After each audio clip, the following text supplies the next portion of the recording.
she will grow up to be a very beautiful maiden. But you must never refer to her as the pumpkin girl.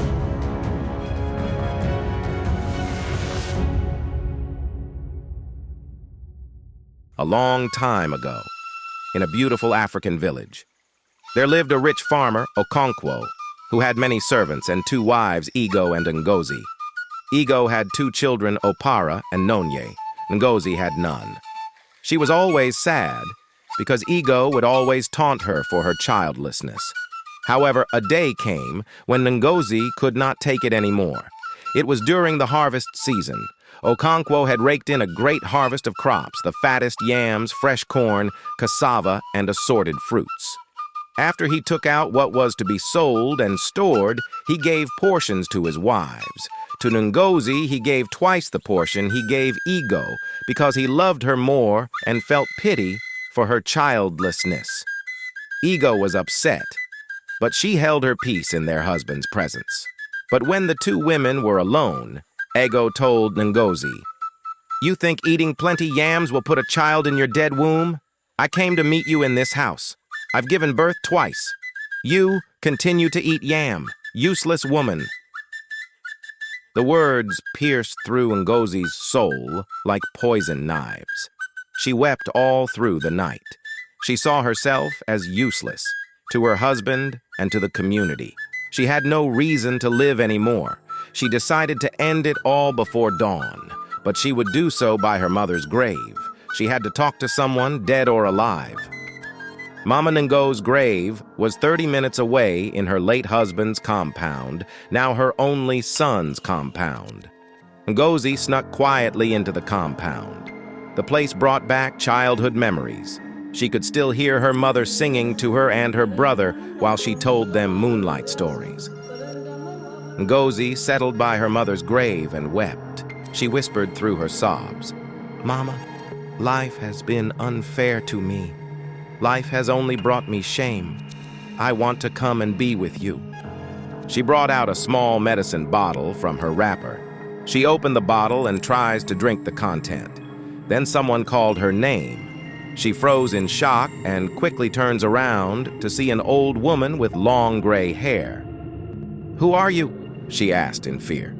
"Just an old woman who wouldn't mind her own business," the old woman replied. Ngozi is confused. "What do you want?" "I'm busy." "I can see that," the old woman said. "But I think it is better to die trying to have a baby than trying to die because of what your senseless rival wife said to you." Ngozi was shocked. How did she know all these? "How do you know that? Who are you?" The old woman smiled and said, "What I know is not my business, and how I know is not your business." With that, she turned to leave. "Wait," Ngozi called out. "What do you mean by die trying to have a baby?" The old woman smiled again. "Have you heard of the swamps of Igodo? There, a woman can get her heart desires, but you must survive the 7 spirit warriors who guard the sacred garden to get it." The old woman disclosed, "But nobody has ever made it back alive," Ngozi laments. "Why should that bother you?" asked the old woman. "Were you not trying to kill yourself a while ago?" Ngozi frowns at her. The old woman was right. Her life was meaningless without a child anyway. At this point, she would do anything to have a child, even if it meant dying. "How do I get there?" Ngozi asked the old woman. "Come closer and I'll tell you," the old woman said. The mystical swamps of Igodo.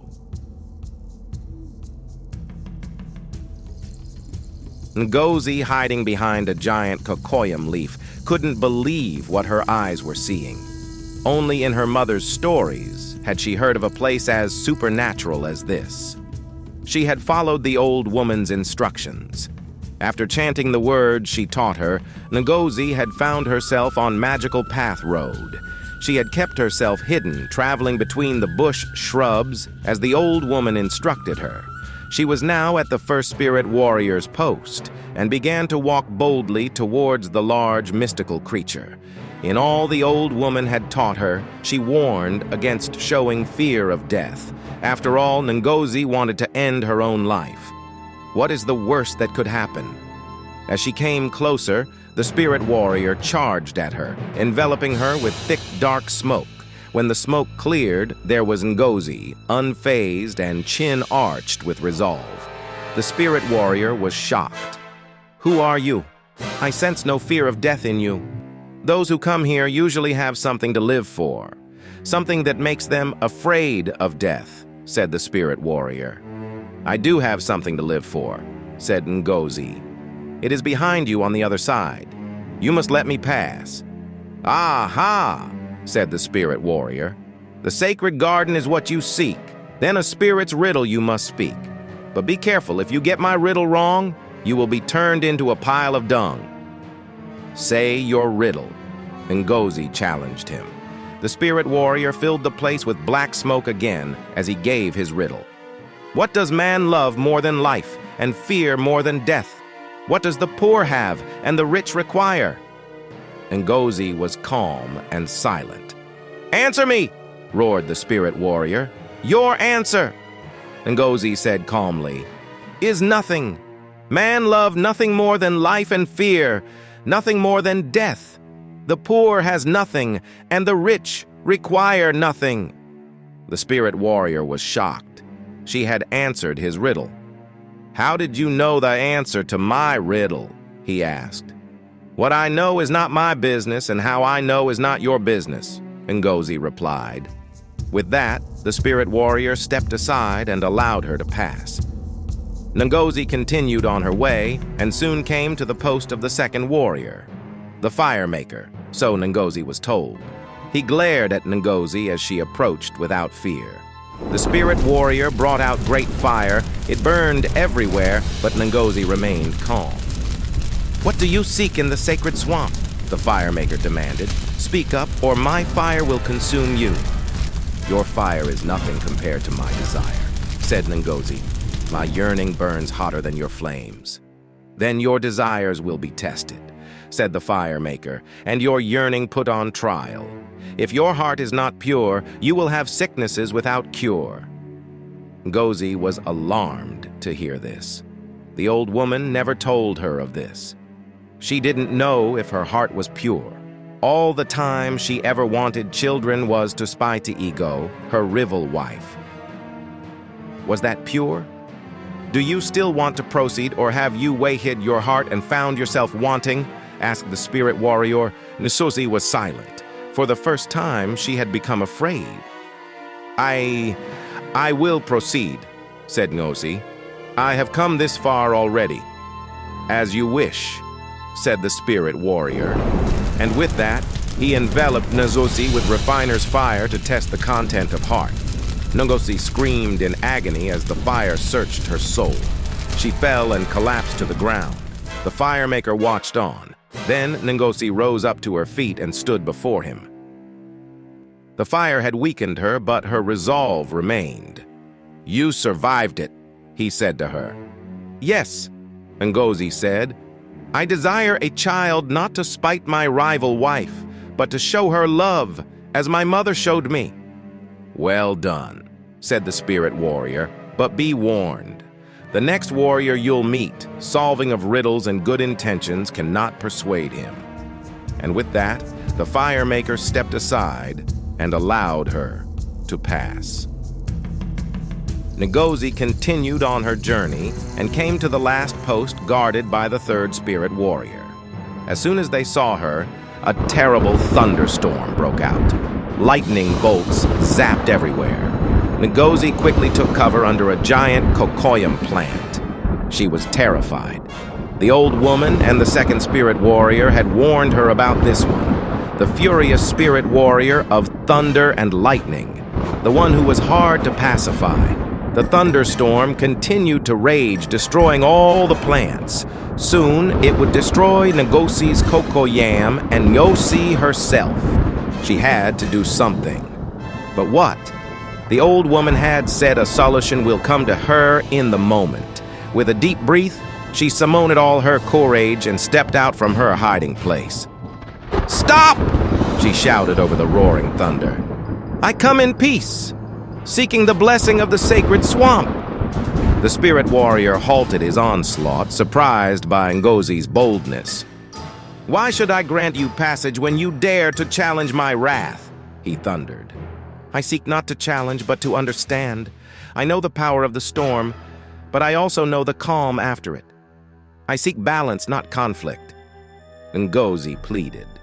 The spirit warrior considered her words. "You speak wisdom, woman of the village," the spirit warrior declared. "But to prove your sincerity, you must face my trial." Ngozi nodded, readying herself for whatever test awaited her. "Tell me," he said, "what is the source of life and the end of time?" Ngozi listened carefully, her mind racing. The old woman had not prepped her for this, but all she had faced in life had brought her to this moment.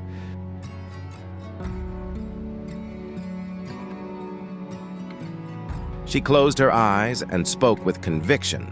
"The source of life is the breath of the Creator, and the end of time is the embrace of eternity." The spirit warrior fell silent by Ngozi's profound answer. "You have proven yourself worthy and showed understanding," he said. "Come, I will give you your heart desire." And with that, the spirit warrior led Ngozi further into the mystical swamp. They came to the sacred garden and stopped in front of enchanted pumpkin plants. The spirit warrior plucked one and gave to Ngozi. "When you get home," he instructed, "cover it in a basket, and by daybreak it will become a beautiful baby girl." Ngozi held the pumpkin close to heart. "She will grow up to be a very beautiful maiden." The spirit warrior continued, "None shall be as beautiful as she."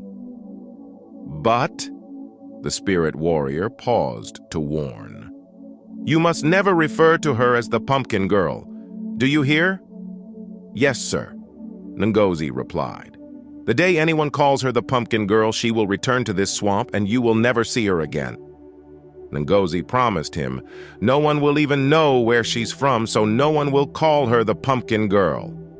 "It is up to you," said the spirit warrior. "Now go with your heart desire." Ngozi woke up with a start. She was in her room. "What? Don't tell me I have been dreaming," she thought out loud. It had felt so real. Then she saw the pumpkin from the sacred garden right beside her. Her eyes widened with excitement. She quickly found a basket and covered the pumpkin just as the spirit warriors instructed. Throughout that night, she couldn't sleep. She watched over the basket with anticipation.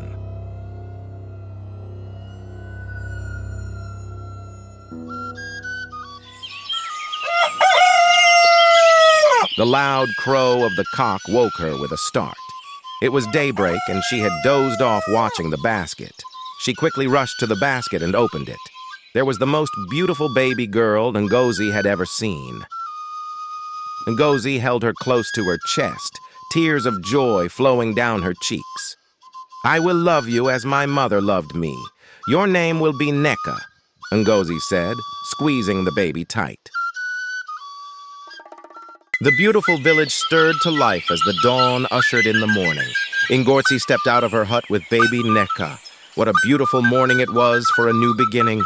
Ngozi never thought being a mother would feel so great. But a woman in the compound paused to stare at her in confusion. A man stopped too, recoiling in disbelief. Ngozi noticed the prying eyes of her relatives. Then it hit her. In all the euphoria of triumphing over the spirit warriors of Igodo to get her heart desire, she had forgotten that to have a baby, you don't just wake up with one in your arms. What would she tell these people, who had now gathered in numbers? Her husband, Okonkwo, stared at her in disbelief. "Where did this witch steal a baby?" Ego's loud voice rang above the murmurings. Ngozi cringed in fear. No one would believe her bizarre story. And if they did, they would cast her and her daughter out of the village. "What is going on, Obim?" Okonkwo asked in confusion. "Whose baby is that?" Ngozi opened her mouth to speak, but words failed her. Your wife gave birth in the night," someone yelled. Everyone turned to see the old woman with long gray hair. Ngozi was relieved to see her. "What did you say?" Okonkwo asked. "Your wife," said the old woman calmly, "gave birth in the night." "Huh?" Everyone exclaimed in shock and confusion. "But we did not see Ngorzi with any pregnancy. How come?" a woman asked. "It's a lie! A very fat lie!" Ego yelled. "That witch can never give birth!" The old woman turned, casting Ego a stare that sent chills down her spine and put a lock on her mouth. "Who are you?" Okonkwo asked this strange woman. "Just an old woman who doesn't mind her own business," said the old woman, smiling. "I found your wife in labor at the crossroads of Ibafa. She was lucky I found her when I did." "Ibafa?" Okonkwo asked Ngorzi. Yes, Obim." Ngorzi finally found her voice.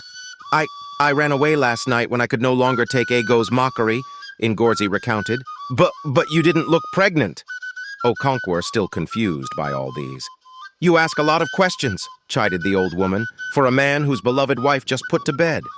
Reminded of his love for his wife, all doubts vanished from Okonkwo's head. He collected the baby from Ngorzi.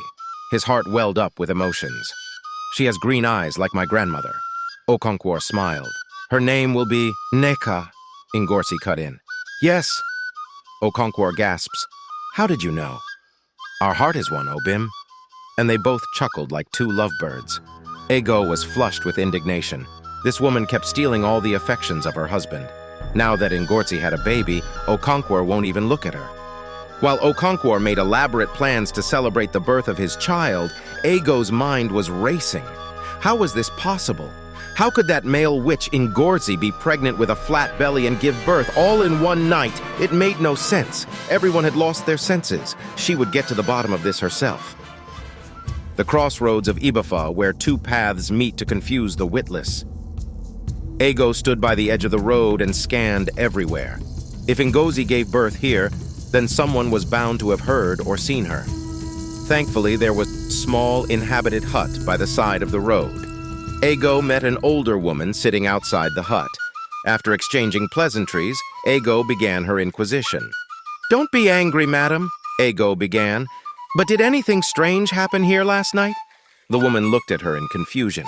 "No, nothing out of the ordinary," the woman responded. Ego's ears tingled. "But surely something would have happened when you were asleep," Ego asked. "I don't sleep deep. The slightest sound wakes me up," said the woman. "Yes!" Ego thought out loud to herself. "I knew that witch was lying. She'll be shamed today." "However," the woman cut in, "something wonderful and natural happened here last night," she said with a smile. Ego frowned in confusion. "A beautiful woman gave birth here last night," the woman said with delight. "What?" Ego spat. "But you said nothing happened here last night." "Something strange," the woman corrected. "You asked if something strange had happened." Ego glared at the woman, boiling with anger. If she were a child, she would have gotten the beating of her life there and then. "Although it was a little strange," the woman added. "She had been pregnant and didn't know. Poor thing." Ego was devastated. So it was true after all. That witch had won her. So?" The woman cut in again. "Who are you and why are you asking all these questions?" Ego gave her one angry stare, and with a long hiss, she stormed off. The woman broke into a gleeful laughter, and then transformed into the old woman with long gray hair.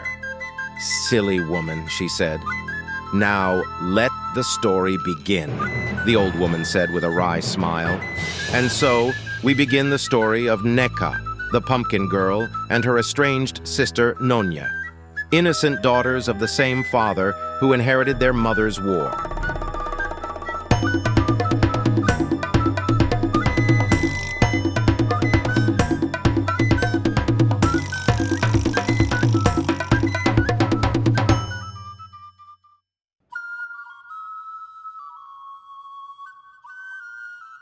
As the dawn light broke, a young woman watched the golden sun rise over the village. She smiled, basking in the view. The spirit warrior was right.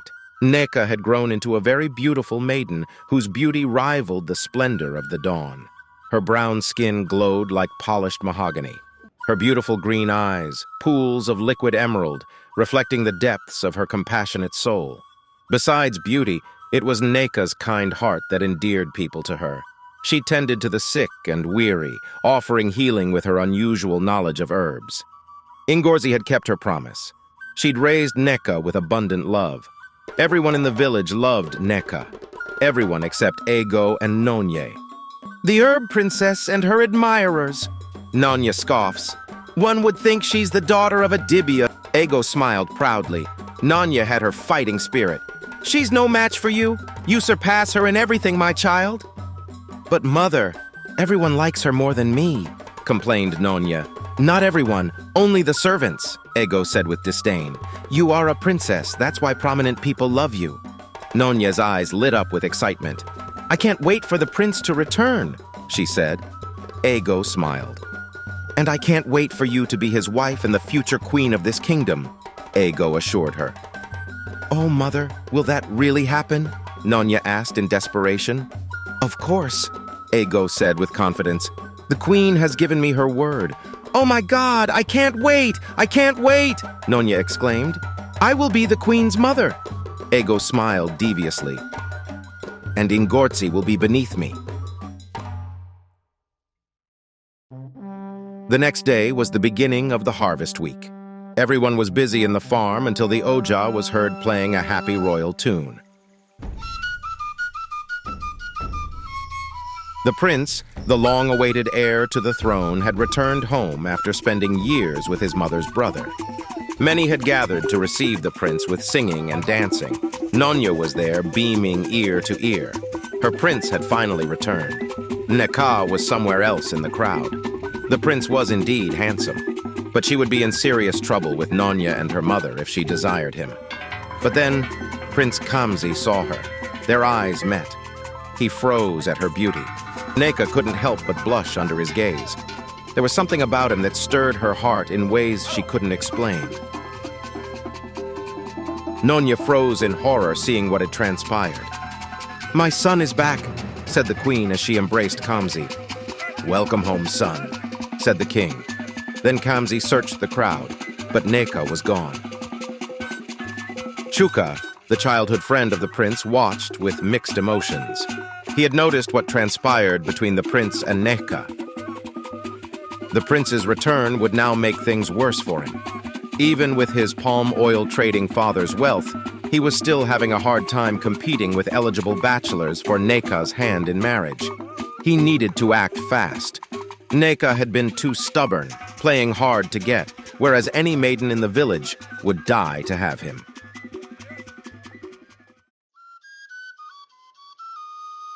Chuka arrived at Okonkwo's farm. They had told him Nneka was here. Why would she be in the farm when she had tons of servants to do the work? Chuka wondered. He found Nneka serving water to the weary servants. As Chuka approached her, a servant girl mistakenly spilled a basket of grain on him. Chuka flared up. He spared no word insulting the girl and telling her how beneath him she was. Nneka was upset at Chuka for the way he treated the servant girl. "Why would you take sides with a slave girl over a noble like me?" Chuka demanded. "Arg!" Nneka exhaled in frustration. "Chuka, you are so arrogant and full of yourself. You have no ounce of kindness in your soul." "How dare you address me like that?" Chuka spat condescendingly. "Is it because I'm seeking your hand in marriage?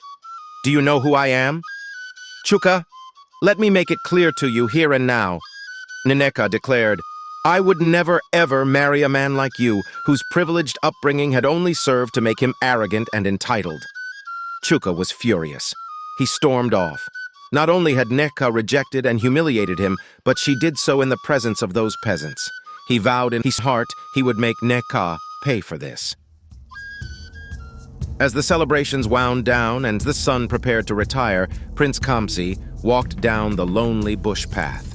He had snuck out of the palace disguised. He couldn't get the green-eyed girl off his mind. He had to find her.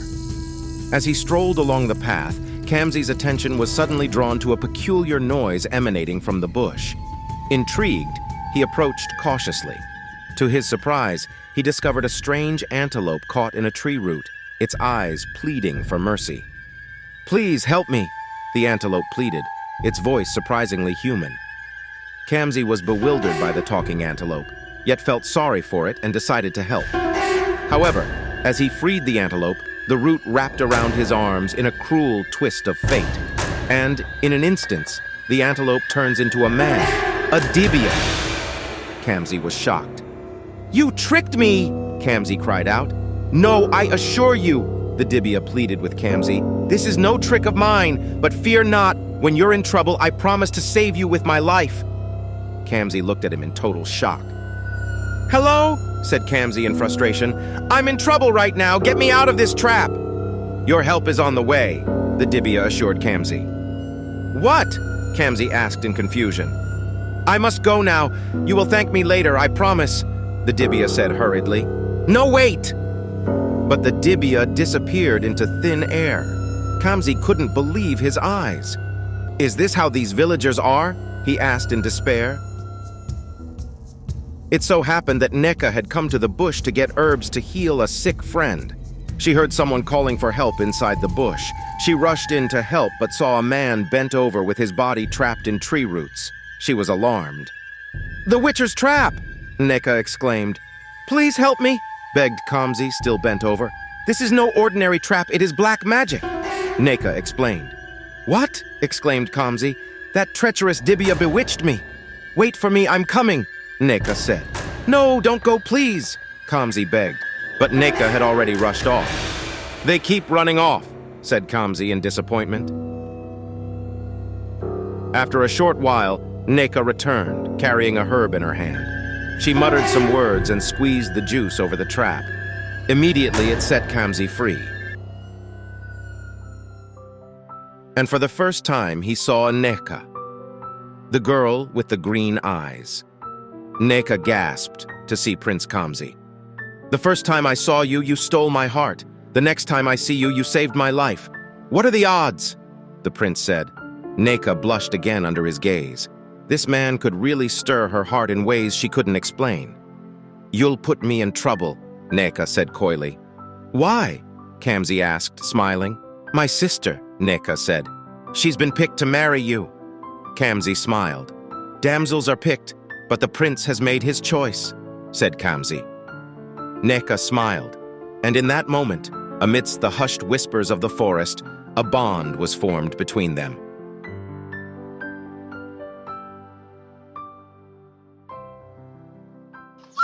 As the sun dipped below the horizon, casting long shadows across the village, a darkness festered within Ego's heart as Nonye recounted events to her. "Mother, the prince didn't even look at me," Nonye lamented. "Not even when the queen introduced us." "I'm sure Nneka bewitched him with that look," Nonye continued. "You have to do something, Mother," Nonye cried. "I can't lose the prince. I would kill myself." Nonye wept as Ego put her arms around her. "Be at peace, my daughter," Ego said. "You will not lose the prince." "You think so, Mama?" Nonye asked desperately.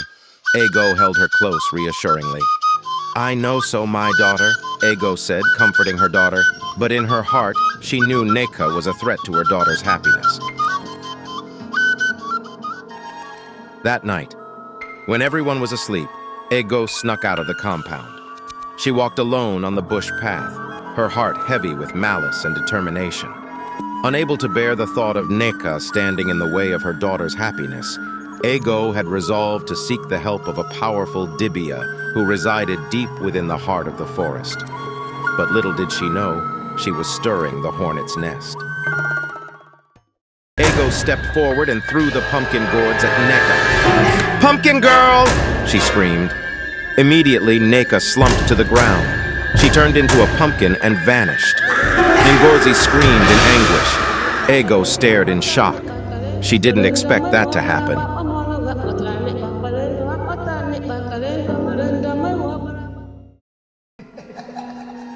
Deep within the forest where few dared, Ego sat before the forest dibia, whose eyes were white like cowries. "Your rival wife has fortified her daughter to always outshine yours," said the forest dibia, putting more fear in Ego's heart. He promised to help her if she did as instructed. She was to find the charm Ego used to fortify Nneka, and when she did, she was to take it and cast it at Nneka in a public place. "You must call her the Pumpkin Girl. If not, the intervention won't work." Ego listened with rapt attention. "Then her mother will confess of all her evils." Ego was excited, but there was one problem, though. Great one. How will I be able to find where Ngorzi hid the charms? The dibia held up a transparent vial with 2 flies dancing in it. My flies will show you, said the old man. Now go and deal with my problem. I mean your problem. As Ego left, the forest dibia sniggered deviously. Finally, the girl will be eliminated and the powers of Igodo will be mine, he roared with evil laughter.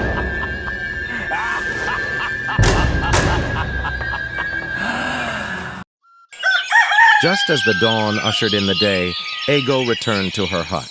She tells Nonye all that the dibia said. However, to effectively execute their plan, they would need an extra hand. But before then, Ego released the flies from the vial. They flew out of Ego's window and entered straight to Ngorzi's hut. Ngorzi had just woken up. Nneka had gone to watch the day break as usual. Ngorzi looked over shoulder to ensure she was alone, before going to get the pumpkin stalk from where she hid it. Soon it will be time, in 3 days. The spirit warrior had told her to burn it when Nneka turned 21. She would then be free to have a normal life, and calling her the pumpkin girl would have no effect. Ngorzi couldn't wait. But unknown to her, the flies from the vial, perched on the wall, had seen everything. Later that day, Chuka paid Kamzi a visit to congratulate him for choosing a damsel. Chuka advised the prince to quickly make an announcement, as their custom required of a prince. Do it quickly, my friend, so that the rest of the maidens will stop hoping for you and begin to notice ordinary men like us. Chuka joked. They both laughed. That is a good idea, my friend, said Kamzi. I will make the announcement right away. With that, Kamzi excused himself and went inside the palace. Chuka's smile turned into a deep scowl. Chuka did not have Kamzi's interest at heart. He was working with Ego and Nonye. After hearing how Nneka humiliated him in the farm, Nonye had come to recruit him in their revenge mission against Nneka. He'd eagerly agreed to help. Anything for his pound of flesh. That night, Ngorzi reacted to the news of Nneka and the prince with mixed feelings. She'd warned Nneka to stay away from anything that had to do with Ego and Nonye. Now this? Mother, it just happened. I did everything to stop it, but the Supreme One kept putting him in my path. Ngorzi was worried for her. She didn't want any harm to befall Nneka. Can't the prince wait till 3 days? When you will turn 21? Nneka smiled. Mother, it's not a marriage ceremony. It's not even a ceremony. But the whole village will be there, Ngorzi complained. Nneka laughed and hugged her mother. Relax, mother, everything will be fine. The next day in the afternoon, Chuka rushed to Ngorzi with some bad news. Nneka has been stung by a snake while gathering herbs. Ngorzi panicked and left everything and rushed away with him. Meanwhile, Ego hid behind a nearby hut, ready to take action.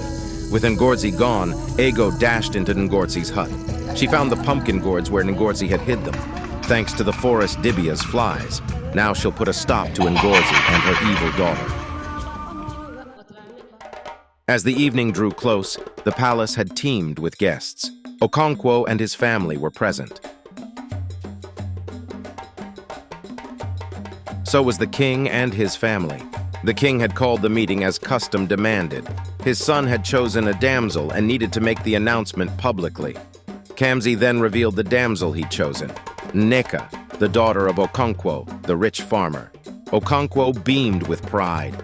He was happy still. At least the prince still chose one of his daughters. Ego and Nonye glared in anger. It was time to strike. Ego stepped forward and threw the pumpkin gourds at Nneka. Garden egg, princess! She yelled. Nothing happened. Nneka and Kamzi only stared at her in confusion. So did everyone. But Ngorzi knew what was happening. Ego, please don't do this, she begged. Ego glared at her in fury, and then recalled the exact words of the forest dibia. You must call her the pumpkin girl. If not, the intervention won't work. Pumpkin girl! She screamed. Immediately, Nneka slumped to the ground. She turned into a pumpkin and vanished. Ngorzi screamed in anguish. Ego stared in shock. She didn't expect that to happen.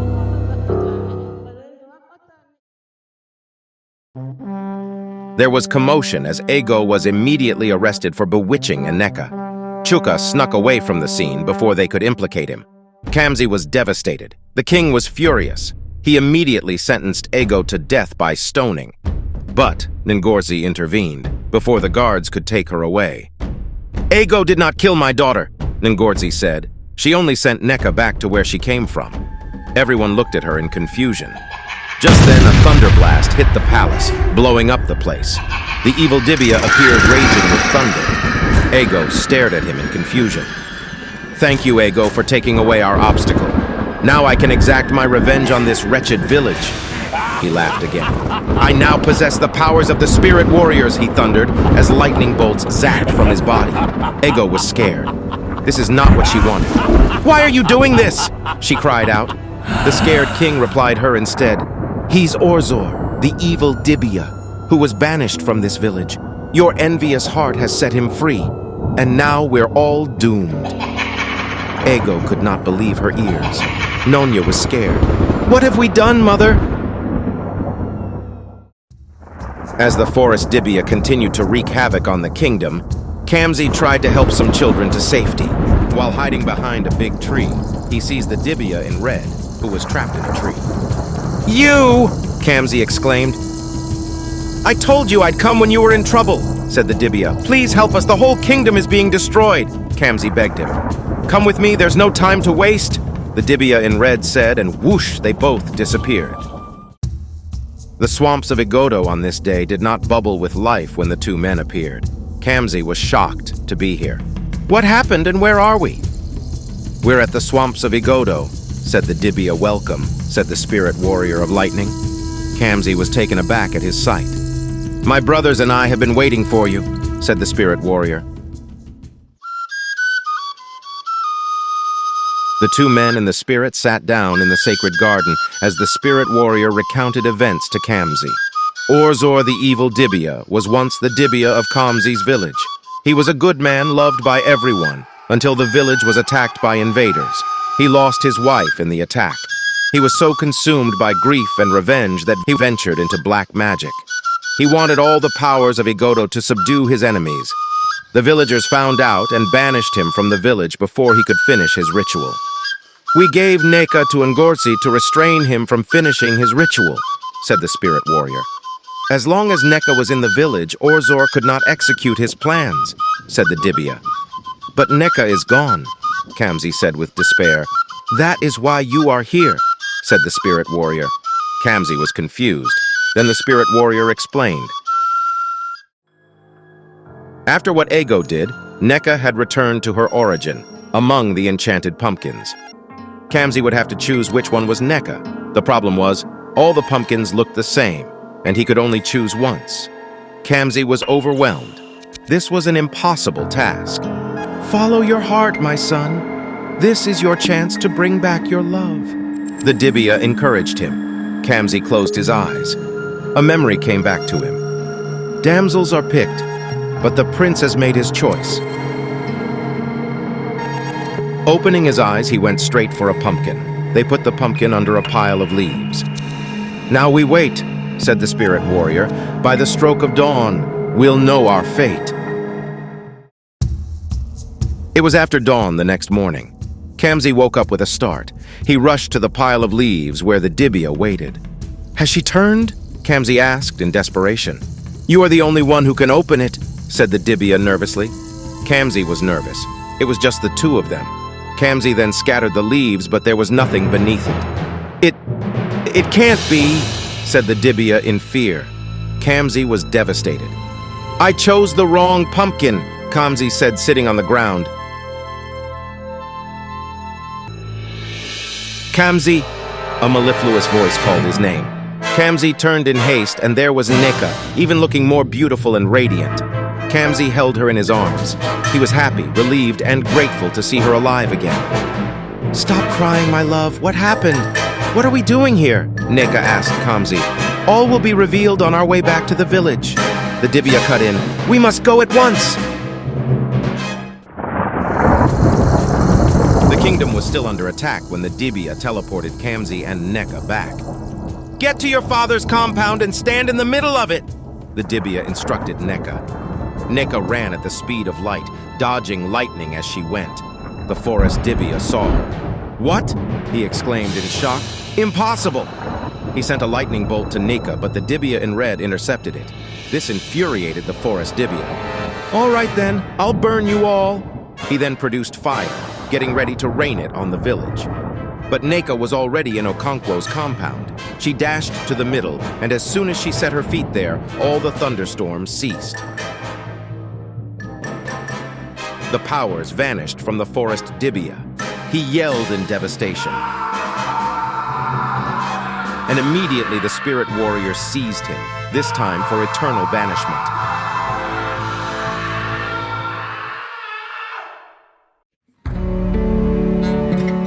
The village lay in ruins as the people came out of hiding. Ngortsi was shocked to see Nneka. She rushed to hug her, crying tears of joy. "How is this even possible?" Ngortsi asked in tears. "I thought I'd lost you." The king came forward to thank Nneka. "You saved us all, my daughter," he said. "We are indebted to you." "No, my king," said Nneka. "This is my home too. I'll do anything to protect it." The king smiled. "Spoken like the true future queen of our kingdom." Kamsi smiled proudly.